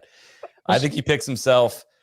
So let me do a different decision tree, Deej. If he does pick himself, I think I'm fine leaving Colin off. I'd take the other guys to fill in. I think he should. Yeah, I just think there's no chance that that's going to happen. I agree. So then you're leaving one of Griffin, Burns, or Young off. If you made me pick, I would leave Burns. Cam has played good enough. Like, he switched golf balls and has become an all-world player again. It's the same golf ball that Bryson plays. You know what? Here's the logic test. If we're going to try to have some continuous logic here, if you're picking Keegan to try to get the home crowd and you're just going all vibes and you don't pick Cam Young, like, what the fuck are we talking about? And maybe no, we only have a spot for one of those guys. One vibe guy. Yeah, that's it. Yeah. Solly, what if he left JT off? That would be surprising, TC. That would be surprising. What if he kicked Scottie off, TC? Yeah, maybe they're hoping for an injury. Maybe that's the case. But I don't know. I think Cam or Griffin being left off would be egregious. That would be like borderline. I don't think you're trying to win if that's the case. Cam Young's been really, really, really freaking. He won the Wyndham, 5th at FedEx, St. Jude, 11th at BMW, T4 this week. Like, that's when he made the golf ball change. He had a tough stretch after the U.S. Open, but he went back-to-back T4 at the U.S. Open and the Canadian Open. good golf course fit too. Like if you want to say Colin not playing good and bad golf course fit, I can get there. I would be surprised if we don't even know what the golf course fit is yet either. Like I've heard there's not a lot of rough. And it's going to be, you know, all the hospitality's way out. Like it's going to be pretty neutral for the first 11 or 12 holes. And then after that, it could get a little squirrely. Well, we shall see. Look alive on Wednesday. I think we're going to have a, can we talk a little Europe too? I mean, oh, sure. I mean, flip that over. I mean, so I'm not worried about Sepp at all. Like, I know that's where you're going to go first. I'm not worried about that's Sepp. not where I was going to go, but that sounds like you're worried about him if you're going to start right there before I get the question. Dead last this week. I mean, that, you know, just starting at the bottom there. I was going to say that all Rasmus Højgaard had to do was finish in the top 29, I believe, this week to automatically qualify over the Betfred British Masters, and he did that. So he gets the final qualifying spot, which bumps things down and makes things a little bit more interesting. I don't know if he would have gotten a pick, but the autos on Team Europe are Rory, Bob, Tommy, Justin Rose, Tyrrell Hatton, and Rasmus Højgaard. The picks as it stands right now, you tell me if I'm off here, TC, would almost certainly be Rahm, Ludwig, Vic, Shane, Fitz, and Sepp Straka. That sounds like that's the deal. I like Fitz a lot. I'm going with Nikolai over Fitz personally. I think having both twins on the team, they both make a shitload of birdies. That's where I would go, and then, you know, kind of prep for the future a little bit as well. Does it mean anything to you, TC? And I know you hate the numbers, but that he's been the third best European over the last 3 months, Fitz has been. Does that mean anything to him? No, I mean, I'm sure it means something to Dodo. You know, I think I just don't know who else. Like Shane, they're not going to leave Shane off. You know, Sepp is like, I think Sepp's earned the benefit of the doubt. Sepp was awesome. I think he's pretty malleable. You can pair him with whomever. We just got too many good guys. We got too many good options, and it's crazy on the U.S. side, by the way, that we didn't mention Mav McNeely. I think he should be getting more of a look. Sure. But yeah, I mean, Harry Hall, I think he's too much of an unknown quantity for him. You can talk Lads Club or all that stuff all you want, but you know, I think Sepp's earned the benefit of the doubt. He's played well in majors. He's like the last couple of years. He has not played well this year in majors, I know, but I think, you know, he competes week in, week out against best players in the world here in the U.S. And I think there's something to be said for that. If I were to, I think there's a case to be made for either Shane or Sepp not being the greatest course fit if driving distance is going to be emphasized, for Nikolai getting one of their spots. I think there's a case to be made for either one. Shane has been the 34th best European over the last 3 months. Like if we're talking Morikawa has fallen off, Shane's has been much worse. Yeah, you don't have to sell me on it. Yeah. And he doesn't have the pedigree, like, you know, what is his Ryder Cup record? I don't think it's especially his record is kind of misleading a little bit of, you know, he's been saddled with some partners and you know, all of that. But so I don't know. I would be all for it. I'm all for new blood and you know, refreshing that a little bit. But you know, I think the team's pretty well set, with the exception of maybe that last spot. And I think it's probably going to be Fitz. Which is not going to be decided this week, by the way. For those, is it next week? September 2nd, I think, is when they're deciding theirs, if I have that date right. It's before BMW Wentworth, right? I believe so. They're going to see should Noren get a look? React to that. You know, Noren just won today. Noren should absolutely be an assistant captain. I think they should have a 5th assistant captain there. But yeah, I don't know.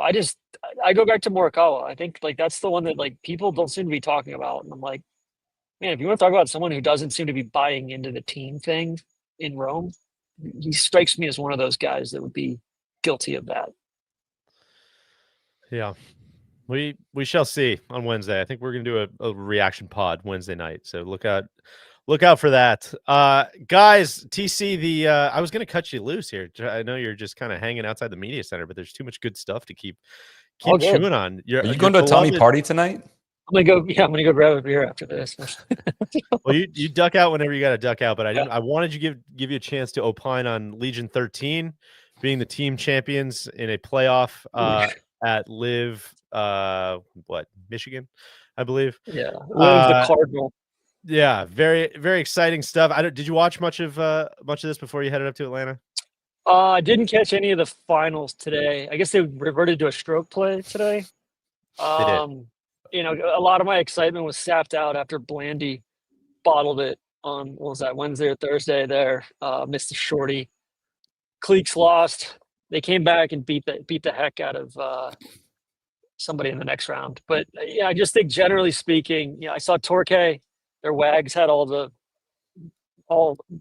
WAG uniforms on, but I'm happy for Legion.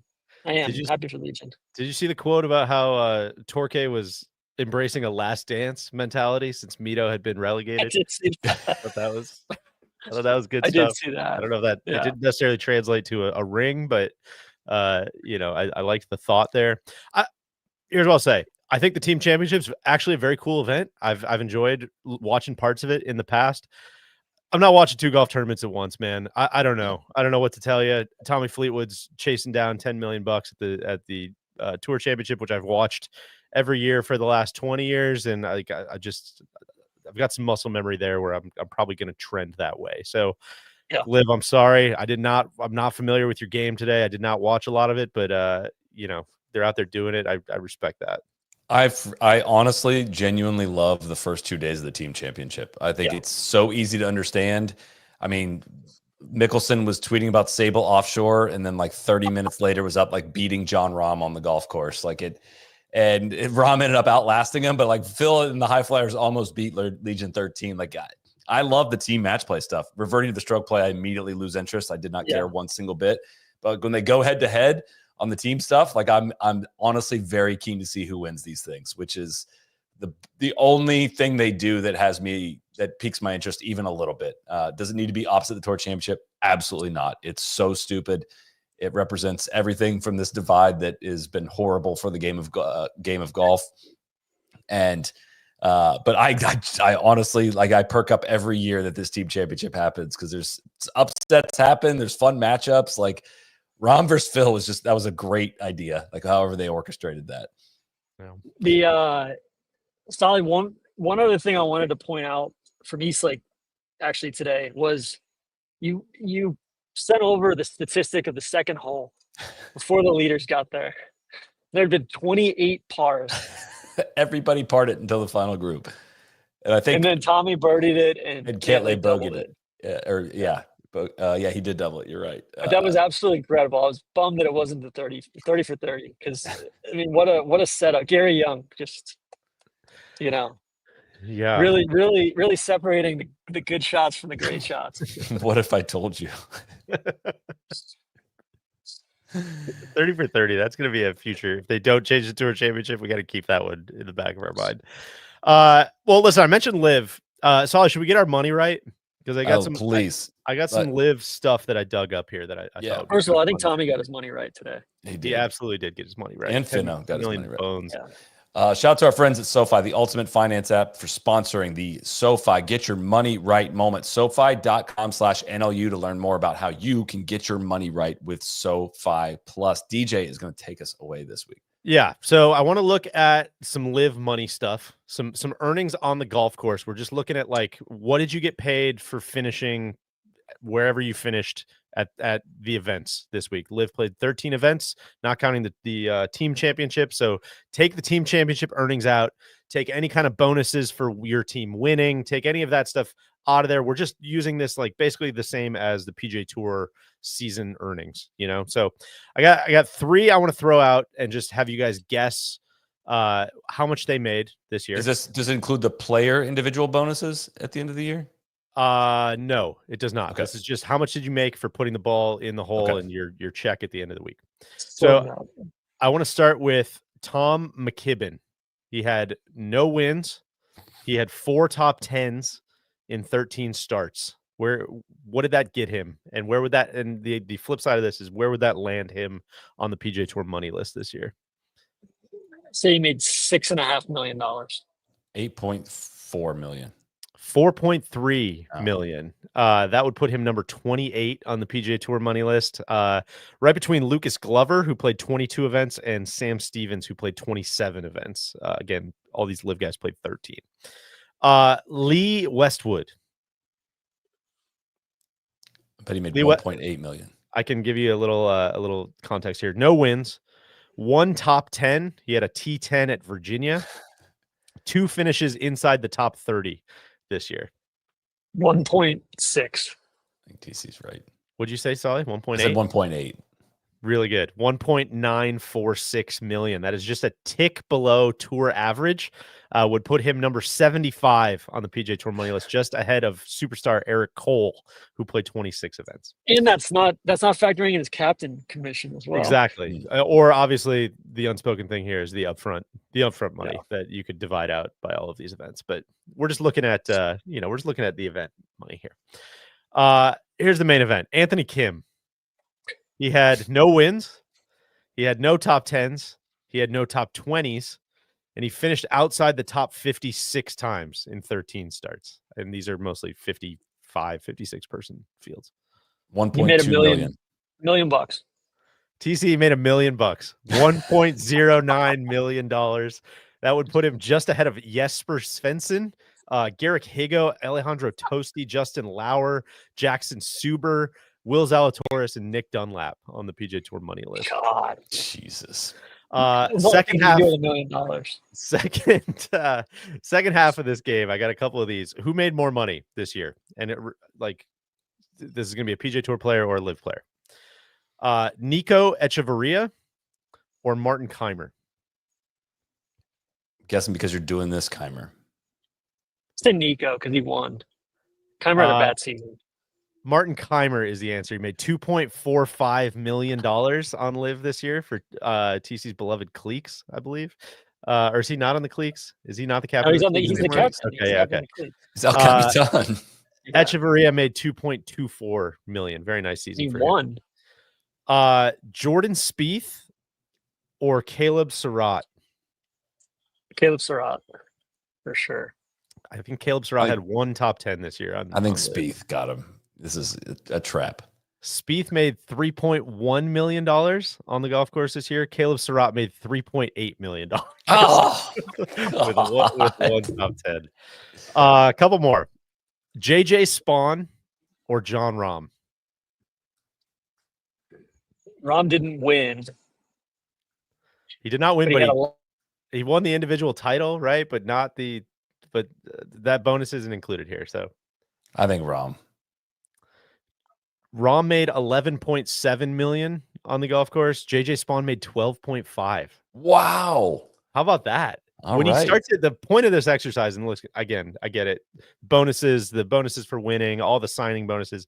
Like, there's still plenty of money on live, but like, don't sleep on the dudes at the top of the PGA Tour money list right now, because like it's bananas. You got to play really, really well, but still. I've got Caleb Surratt as a negative 0.5 strokes gained, like a below average tour pro this year, 209th in the data golf rankings, and 3.8 milli this year. $3.8 million. All right, last one. This is Majestics only. Henrik Stenson or Ian Poulter? Poulter. Say Pulse. Henrik Stenson made 1.87 and Poulter made 1.79. However, Poulter finished just ahead of Stenson in the relegation, but they were basically separated by like 1 shot. Stenson got relegated because he was 1 shot over the course of the season. He was 1 shot worse than Poulter, but ended up making more money. So a true see if he actually gets relegated. See if he gets relegated or not. But maybe a lost the battle, won the war there for Poulter. But anyways, that's your SoFi Get Your Money Right segment for the week. Wow, we could do a live segment on that pretty much every time. Again, SoFi.com/NLU to learn more about how you can get your money right with SoFi Plus. And you can nominate people. Get in the comments. Let us know if you want to tackle any money related topics in the future. We'll definitely do that. Guys, I'm going to go congratulate Tommy for getting his money right. TC, send us some pictures. Have a great congratulations, TC. We couldn't be more happy for you. Thank you. Sally, you as well, man. You were on the squad. I was always been on Team Tommy. Yeah. Send them my best. I appreciate all the nice messages from people. It's been a dream come true. Truly. Are you flying home tonight or are you staying? I'm flying home tonight. I got the 10:30 or 11 p.m. flight. All right. So, Well, yeah. best of luck in the middle seat. Godspeed, TC. See you guys. See ya. dude. Solly, just a couple more before we head out. The tour schedule was released this week. PGA Tour schedule, a lot looking the same. A big one is a sponsorless signature event at Doral down in Miami, a very familiar place to both PGA Tour and LIV golf fans. That will be taking place in late April, and as I mentioned, like still sponsorless. So kind of a swing on the part of the tour. Anything to say on that front? No, we're going to break down the schedule and kind of some stuff in detail on next week's pod. But yeah, that addition, again, we talked about that Jenga set earlier. Like it makes a stretch, a grueling stretch of now there's 9 signature events. It goes Masters, RBC, Zurich, this Miami event, Truist, PGA. Zurich being the lone non-major, non-Siggy in a 6-week stretch next year. So, as always, the gentlemen have the opportunity and the option to not sign up to play the $20 million tournaments, which is totally their decision. So I do not feel bad for them on that. But you probably hear a lot of griping about that part of the schedule, as if it's a bad thing they're having more big money tournaments. It's a weird one because yes, you're welcome to skip, but it also is like for the guys trying to get top 50 and lock that up and lock up your next year. Like everybody wants to hit it pretty hard early in the year, and this is pretty early in the year. So it's an interesting one. Pebble and Riv are going to go back to after Waste Management. CJ Cup and Schwab are going to be back to back in Texas there. Mexico Open is moving to the fall, so that comes out of the kind of regular season, quote unquote. And the Rocket Classic is going to be the second to last event right before the Wyndham. So that's kind of your little news and notes as far as how the schedule shook out. Saul, you want to take us through the return of James Hahn? This ruled. Like truly, this was awesome. This is of course great work again by our guy Adam Schupak, the Mule Whisperer. He calls up James Hahn to talk about the new schedule, and he was out. James Hahn was out practicing in Arizona, hadn't heard the news, and he said an extra signature event without a title sponsor at a course owned by the president. This is a joke, right? And then he was within earshot of a fellow tour pro, Robert Garrigus, who's 47 years old, who had the question, what is happening to our tour? Very much along the lines of, what are they going to do? Stab me? Is how I read that one. Of what do you mean our tour, my guy? You made 384 career starts in your career, one this season. One as in one in O-N-E, has not won this year, but has made one singular start on tour this year. He took a breath and then added, so does this mean one more sponsor invite for Jordan Spieth? Tell Spieth I'll play him for any amount he wants. I win, I get his 5 invites to the signature events. Which no response from Jordan Spieth yet, I don't believe. That was sick. I was laughing the whole time. These guys were just just truly shooting from the hip, and I think this is what you want from some of these guys that are kind of phasing out of their careers. I read this as like just a huge smile on my face the whole way. I got Garrigus' lone start this year, 73.81 at the Farmers Insurance Open. He has not made. He made one cut. He made the cut at the Butterfield.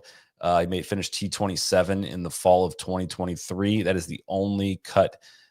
He's made 2 cuts in his last 25 starts, and he wants to play Jordan for any amount he wants. So yeah, it's on Jordan to kind of schedule that at this point. These guys gotta, you know what? If you don't have that attitude, as one of these guys have been a grinder your whole career, you're not gonna make it. That's why they did make it and won on tour. You know, it's good for them. Yeah. Again, could keep going with the whole article. It's definitely worth your time on Golf Week. He was shitting on the PIP, but at the same time, not really acknowledging why the PIP was happening when it did. There is a new equity system in place for the PGA Tour that is not directly replacing the PIP, but is kind of the incentive-laden system to keep PGA Tour players from leaving for LIV. And he also goes in on, how it's bad for guys playing as singles. I told Andy Pasner, the guys should be playing as singles, and I look up on TV, and the guy's playing as a single. He wouldn't listen to any of my ideas. Yeah, good. So he did make a great point on that. They're still trying to figure out the FedEx Cup, which I assume he could have solved that as well. Then he went on to say that that he does think Brian Rolopp is the right guy for the job. He hasn't met him yet, but he said it's nice to get an outsider to look at our business as a whole and to look at where we went wrong. I hope he has a strong enough personality to stand up to these guys who are making decisions and shouldn't be, which I can only assume he means that he should be making the decisions here. So I'm sure Rolopp is going to really reprioritize things and give the mules the voice and the the place in the room that they so proudly deserve. Yeah, I would encourage everybody to go read it. Great reporting by Shupak as always, and I sincerely mean this. I appreciate guys going on the record. So James, keep letting it rip, and I'm here for it. I'm here to listen. I also appreciate it because James, things are changing as noted, and it isn't going to go the way you're hoping. I have no one from the outside would come and look at the business and say, you know what we need to do? Those 30 guys that are driving all the value, we need to give more power to the other 170 guys out on the tour. That's what more to these guys. They haven't had enough over the years. We need to give them more. I don't think that's what Brian Rollopp's conclusion is going to be. But there is an interesting push and pull, and I think we can get into this on next week's episode. But Porath was saying this on the podcast the other day that if you really want, like, Rolopp didn't say a ton during the press conference, and I thought it was a great press conference, but it is easier to have a good press conference than it is to like turn the battleship around. So worth mentioning that, as I know you guys did the other day. But there is a little bit of friction between, we love how merit-based this is, we love the meritocracy, we love the eat what you kill, and also like we need to root for TV ratings, and we need to kind of be an entertainment product and rethink how we're doing everything. I think that's a space to watch. I think I don't know that those two things are necessarily harmonious, at least right now, without changing anything. But again, we can get into that later, unless you had an immediate reaction. No, I guess I just don't. I don't think those two things are necessarily at odds. I think you still want the best players. Depends to win how out. far down that list, I guess you go. Yeah, it's not about shutting out a really good player because they're not marketable. Like I think the system, it could go wrong if they change the system enough to the point where you could play really good golf and not get in events and not have a fair shot at championships, which I think would be such a massive, I'd be like, honest, I don't know how you would get to that. Like they're so far away from that. I know that people have a problem with sponsor exemptions, but that's throwing the baby out with the bathwater to say that they don't have an incredible competitive structure all the way down to PGA Tour Americas, of like what it means to hold a PGA Tour card and to qualify for it and to get in these tournaments and shoot the scores that are required to make it into signature events. Like it's an incredible qualifying system, and it's what separates the PGA Tour from LIV Golf, honestly. Yeah. We mentioned this at the Bedford British Masters presented by Sir Nick. Alex Noren is your winner. Just circling back here, just to mention the NBC thing and the fact that they've basically transitioned away from the end of this golf tournament in order to go to Tour Championship pregame. Shout out to the Strategic Alliance. Shout out to the Core Fan. Just shout out to everybody on that one. It honestly feels borderline illegal that I have YouTube TV to watch like cable or watch all the channels. That goes away. I'm like, okay, it's on Peacock. I'm sure like it just NBC had to move it. Like what the hell is Peacock for if not to dump things on? Like why can't I had to go to the NBC Sports app to watch the conclusion, and I can only watch it for 30 minutes because you need a cable subscription to still be logged into the NBC Sports app. Like you can't make me do a cable subscription and make me buy Peacock. The whole point is to cut the cord and use Peacock. Like we can't do that. You just cannot do that. It was so frustrating because I was really into that tournament. Just the Belfry, Kazuma Kobori made a massive birdie on the 18th hole and was making a run at it. Nikolai Højgaard looked like he was going to possibly do it. It was a good tournament. I did not get to see the end.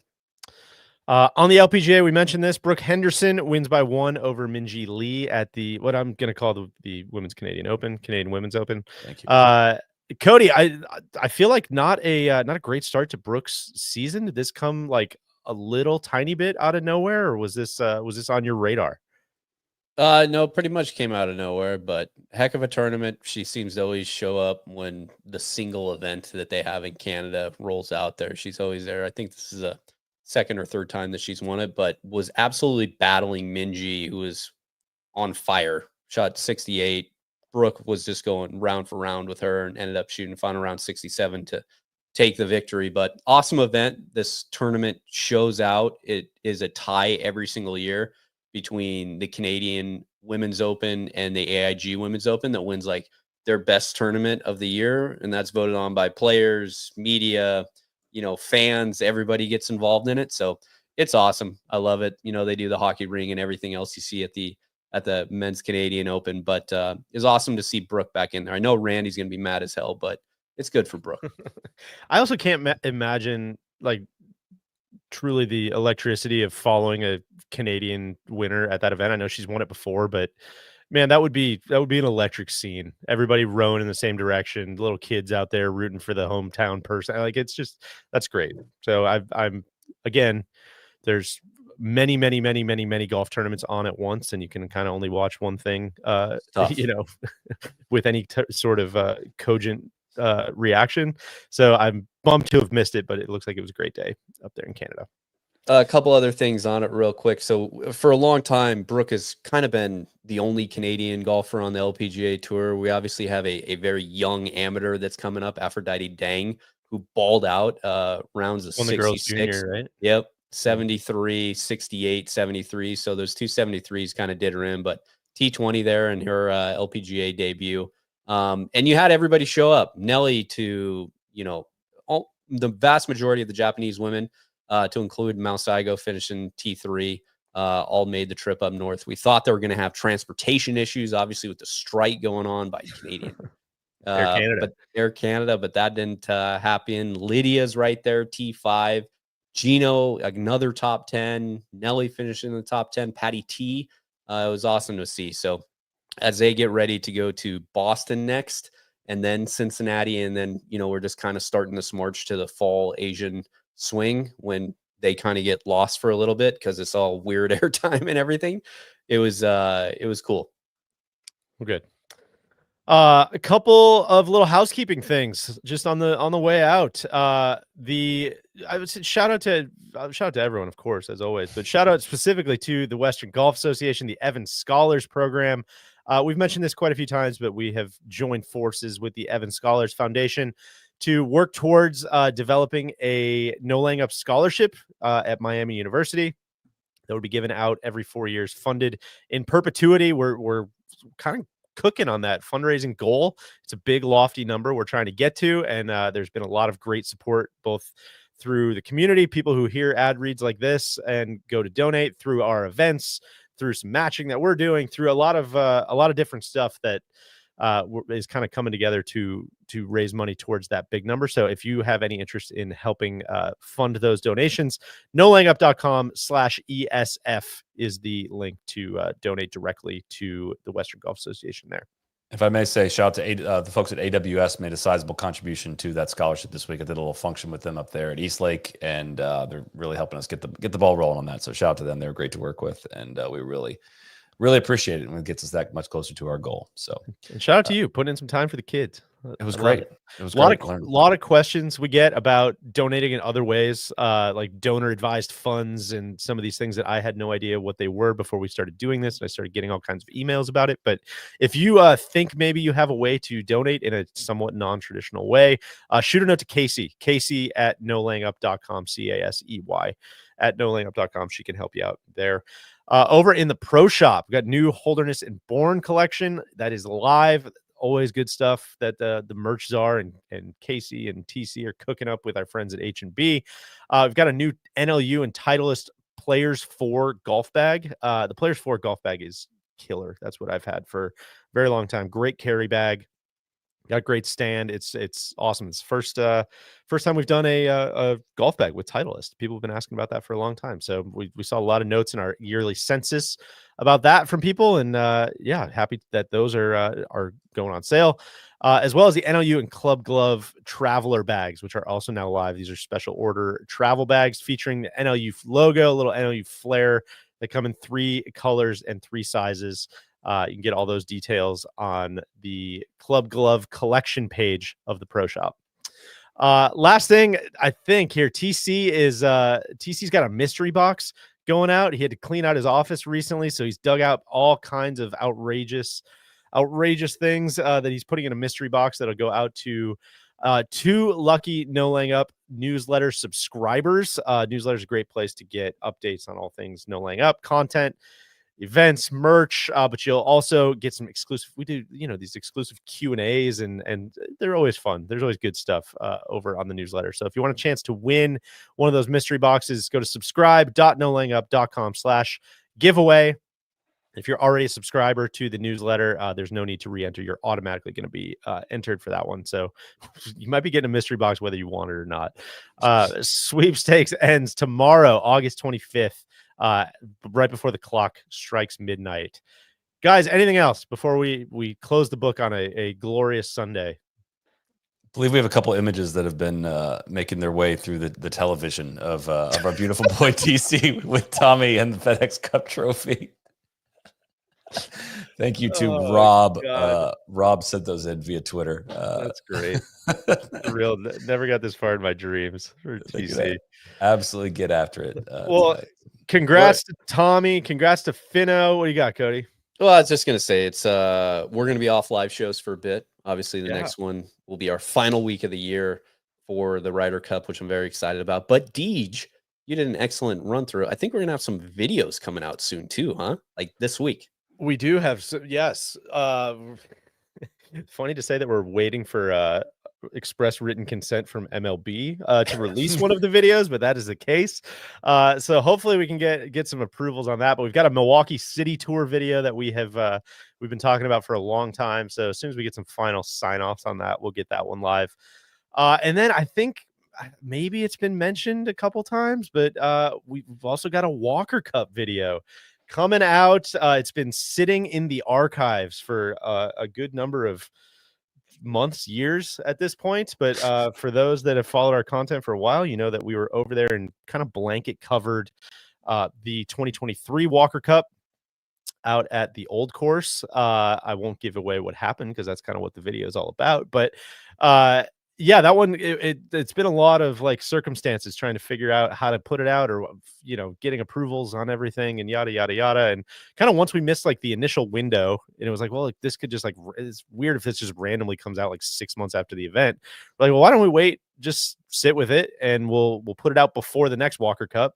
And it's pretty cool, man. I got to say, it's like kind of a cool time capsule now. We mentioned Caleb Surratt, as a member of Legion 13. Like, he's a guy that's all over this video. Nick Dunlap's all over this video, who's gone on to do a bunch of stuff on the PGA Tour. Gordon Sargent is all over this video. Ben James, Stuart Hagestad. Like, there's a bunch of guys in this video that it's just, I think, a very cool time capsule of, a moment in time from 2023 and what the Walker Cup looks like, which I cannot wait. Solly, we will be out there with TC in Cyprus.